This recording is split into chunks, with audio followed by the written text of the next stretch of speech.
had to do. So the power of the relationship came to the men. Afterwards, when cars became available, it meant that the people could go longer distance from home, and there was more room for intimacy in the relationship. They could go further and they could go and have more intimacy in the relationship. That was when the term going out got also developed. They could go out. The men were still in control at this point, because the man brings the car, takes the lady out, and then that's all the payment. This was how also the church came in.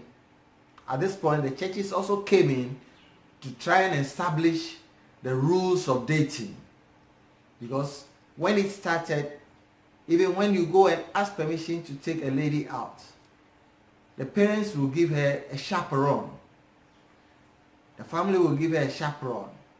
And you must say when you can bring the lady home and where you are going and all those things. But when the distance grew longer, the people could be on their own to share a romance and intimacy. I want also to note that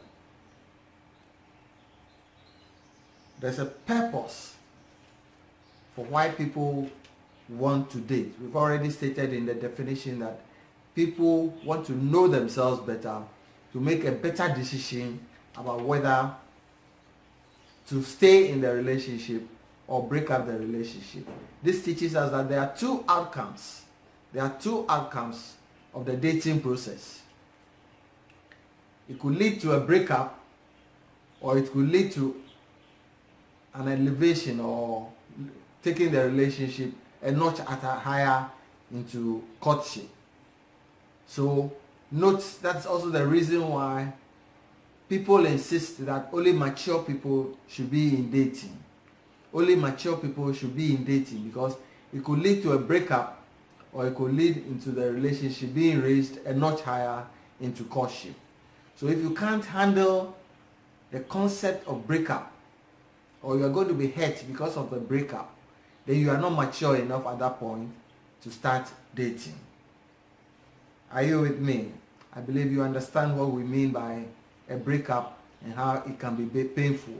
So you need to start the dating only when you are mature enough to handle some of the situations